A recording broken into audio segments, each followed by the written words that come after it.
আসসালামু আলাইকুম, স্বাগতম জিসিসি নিউজ 24 এ। আজকের ভিডিওতে আমরা আলোচনা করব সৌদি আরবের নতুন আইন ও ফি নিয়ে। যারা প্রবাসে কাজ করেন তাদের জন্য গুরুত্বপূর্ণ কিছু আপডেট রয়েছে। ছুটি, আকামা, ফাইনাল এক্সিট, পাসপোর্ট রিনিউ সব ক্ষেত্রে নতুন ফি চালু হয়েছে। এছাড়াও সৌদি আরবের আইন লঙ্ঘনের ফলে গ্রেপ্তার ও শাস্তি নিয়ে আলোচনা করব। ভিডিওটি শেষ পর্যন্ত দেখুন এবং আপনার বন্ধুদের সাথে শেয়ার করুন।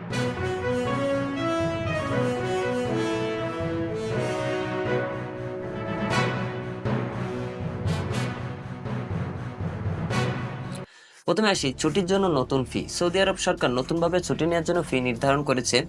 1 মাসের ছুটির জন্য 100 রিয়াল, 2 মাসের ছুটির জন্য 200 রিয়াল, 3 মাসের ছুটির জন্য 300 রিয়াল। আপনার যদি ছুটির সময় বাড়াতে হয় তবে প্রতি মাসে 103 রিয়াল অতিরিক্ত ফি দিতে হবে। এছাড়া ছুটি এক্সচেঞ্জ করলেও একই পরিমাণ অতিরিক্ত ফি দিতে হবে।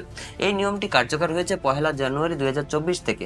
যারা এখনও জানেন না তাদের বিষয়টি বুঝে নিজের পরিকল্পনা করুন। এবার আসেন নতুন আকামা ও আকামা রিনিউ নিয়ে। সৌদি আরবে নতুন আকামা রিনিউ করতে গেলে এখন আগের তুলনায় বেশি ফি দিতে হবে। নতুন আকামার জন্য সরকারকে 150 রিয়াল ফি দিতে হবে। আকামা রিনিউয়ের সময় আগের খরচের সঙ্গে 12 রিয়াল অতিরিক্ত ফি যুক্ত হবে। এই আইনের কারণে প্রবাসীদের জন্য খরচ বেড়েছে। তাই যারা আকামা রিনিউ করবেন না বা নতুন আকামা করবেন তারা বিষয়টি মাথায় রাখবেন। এবার আসেন ফাইনাল এক্সিট ফি। আগে ফাইনাল এক্সিট নেওয়া ছিল সম্পূর্ণ ফ্রি, কিন্তু নতুন নিয়ম অনুযায়ী ফাইনাল এক্সিট নিতে হলে 10 রিয়াল ফি দিতে হবে। এই ফি সরকার কর্তৃক নির্ধারিত, যা আগে ছিল না। এবার আসেন পাসপোর্ট রিনিউ। প্রবাসীরা পাসপোর্ট রিনিউ করলে এখন থেকে 100 রিয়াল ফি দিতে হবে। আগে এই প্রক্রিয়া ছিল সম্পূর্ণ ফ্রি। পাসপোর্ট রিনিউ করতে হলে প্রয়োজনীয় ডকুমেন্ট জমা দিয়ে ফি প্রদান করতে হবে। যারা পাসপোর্টের মেয়াদ শেষ হওয়ার পথে তারা দ্রুত পদক্ষেপ নিন। জরুরি কাগজপত্র এবং রিপোর্ট। সৌদি আরবে এখন থেকে যে কোনো জরুরি কাগজপত্র বা রিপোর্ট তোলার জন্য নতুন ফি কার্যকর রয়েছে। প্রতিটি রিপোর্ট বা ডকুমেন্ট তোলার জন্য 30 রিয়াল ফি দিতে হবে। আগে এই কাজগুলো ফ্রি ছিল, তবে এখন সরকার এই ফি বাধ্যতামূলক করেছে।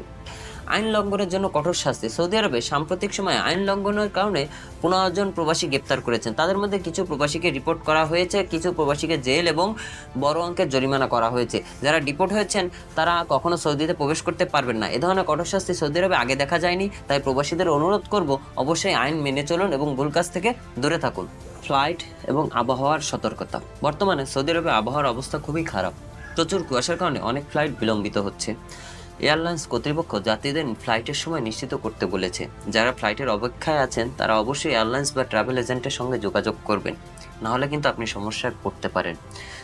শেষ কথা, এই ছিল সৌদি আরবের নতুন ফি ও আইন সম্পর্কিত বিস্তারিত তথ্য। প্রবাসে যারা আছেন তারা সতর্ক থাকুন এবং নিয়ম মেনে চলুন। এই ভিডিওটি বেশি করে শেয়ার করুন যাতে আপনি এবং আপনার প্রবাসী ভাই বোনেরা উপকৃত হতে পারেন।